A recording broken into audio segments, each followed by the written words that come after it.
ఇప్పటి వరకు మాతో మీరు కూడా కలిసి పాపం చేయలేదా? ఏం చేస్తాం, పుణ్యాత్ములతో తిరిగితే పుణ్యాలు చేయగలం, పాపాత్ములతో తిరిగితే పాపాలే కదా చేసేది. అదిగో మళ్ళీ మమ్మల్ని పాపాత్ములు అన్నారనుకోండి, మామూలు గుండె చెప్తున్నా. అక్క, బావ సంగతి తెలిసిందే కదా, అది పక్కన పెట్టు. మనం ఒక పెద్ద గండం నుంచి బయటపడ్డాం. ఆ నీలవేణి మీదికి నేరమంతా నెట్టేయగలిగాం. దానికి సంతోషపడాలి. వదినా, దానికి కరెక్ట్ టైంకి కరెక్ట్ పంచ్ పడింది. లేకపోతే అన్నయ్య నిమిషాల ప్రీ వెడ్డింగ్ షూట్ ఆపేయాలనుకుంది. ఈ దెబ్బతో నోరు మూసుకొని ఒక మూలను కూర్చుంటుంది. పాపం నీలవేణి ఇప్పుడు దొరకని ఆ బంగారం కోసం వెతుకులాట మొదలు పెడుతుంది. అది దాని పనిలో ఉంటుంది. మనం హ్యాపీగా మన ప్రీ వెడ్డింగ్ షూటింగ్ ప్లాన్ లో ముందుకు పోదాం. మిమ్మల్ని చూస్తుంటే నాకు నవ్వాలో ఏడవాలో అర్థం కావట్లేదు. ఇప్పుడు మీకు అంత ఏడవలసిన అవసరం ఏమొచ్చింది? కామ్గా కూర్చోండి. అంటే గుడ్డు పెట్టేసింది కదా అని కోడిని కోసుకొని తిన్నట్టుంది మీ పద్ధతి. అంటే నింద నీలవేణి మీదకు తోసేశారని సంబరపడుతున్నారు, కానీ కోట్ల రూపాయలు విలువ చేసే బంగారం పోయిందని ఎవ్వరికీ బాధలేదు.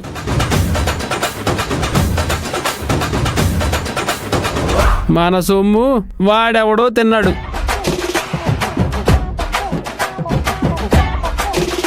ముంద నగలు పట్టుకోవాలనే ధ్యాసే లేదు. మీకన్నా పిచ్చోళ్ళు ఇంకెవ్వరూ ఉండరు.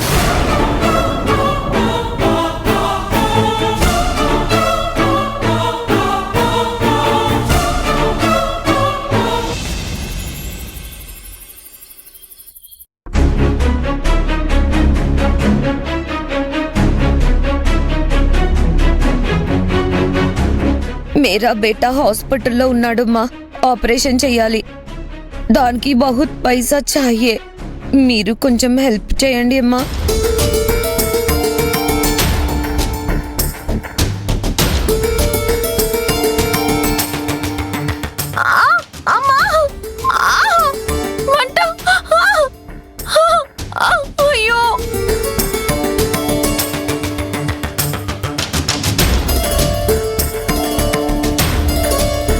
ఈ మహారాణి గారు దర్జాగా ఆ బంగారం మొత్తం బాగానే పోగొట్టేసింది.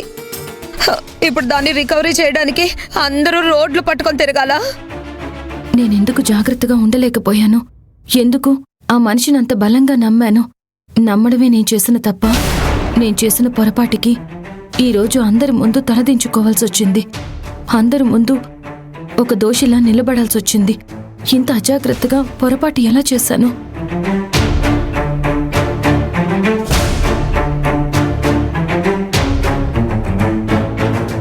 నిలవేణి,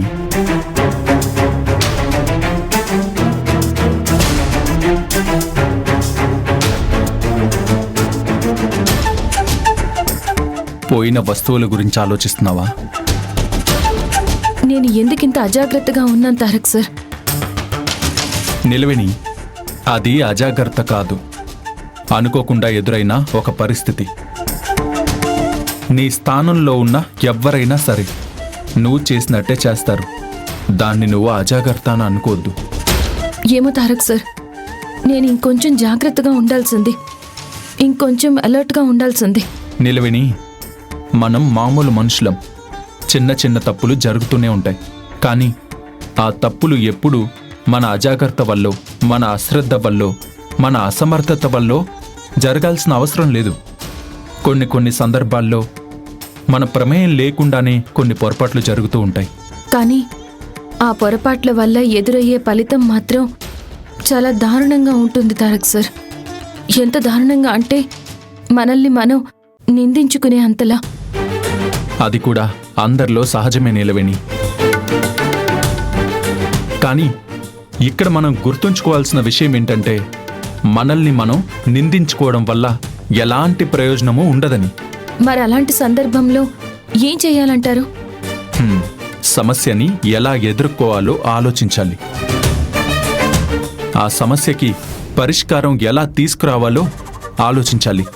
కానీ ఈ సమస్యకు పరిష్కారం ఎలా తీసుకురావాలో నాకు అర్థం కావడం లేదు తారక్ సార్. నువ్వు ఆడపులి లాంటి దానివి శ్రీమతి. ఆ విషయం నీకు అర్థం కావడం లేదు.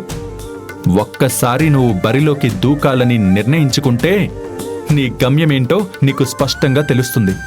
అప్పుడు ఖచ్చితంగా నీకు పరిష్కారం దొరుకుతుంది. వాటన్నిటి గురించి ఆలోచించకుండా ప్రశాంతంగా ఉండు. ప్రశాంతంగా ఉండాలా? నా వల్ల ఇంత పెద్ద తప్పు జరిగిందని గుర్తొచ్చినప్పుడల్లా గుండె ఉలిక్కి పడుతుంది తారక్ సార్. అలాంటప్పుడు ఆ గుండెకి ప్రశాంతంగా నిద్ర ఎలా పడుతుంది?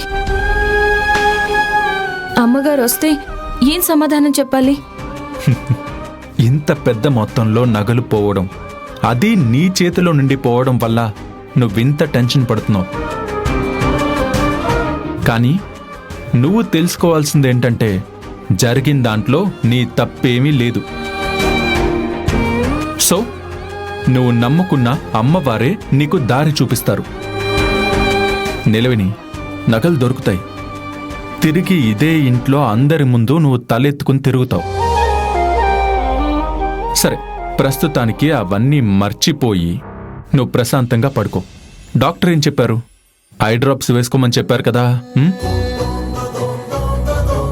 రా.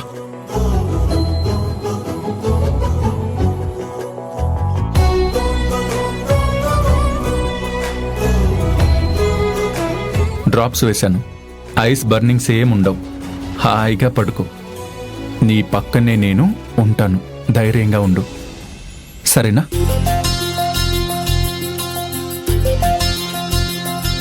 ఏమంటారో నాకు నీకున్న ఇదిని, ఏమంటారు నువ్వు నేనైనా అదిని. ఏమంటారో మారిపోతున్న కథని, ఏమంటారో జారిపోతున్న మతిని. జాబిలే తళుకుమన్న చుక్కని, బాధ్యత దొరుకుతున్న హక్కుని. దేవుడై ఎదుగుతున్న భక్తుని, సూత్రమై బిరియనున్న సాక్షిని. ఏమంటారో మారిపోతున్న కథని, ఏమంటారో జారిపోతున్న మతిని.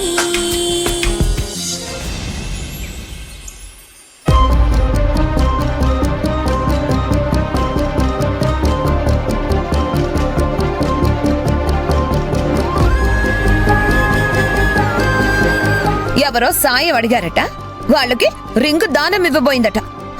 దానికోసం బ్యాగ్ కింద పెడితే అది ఆ ముష్టిదెత్తుకుపోయిందట.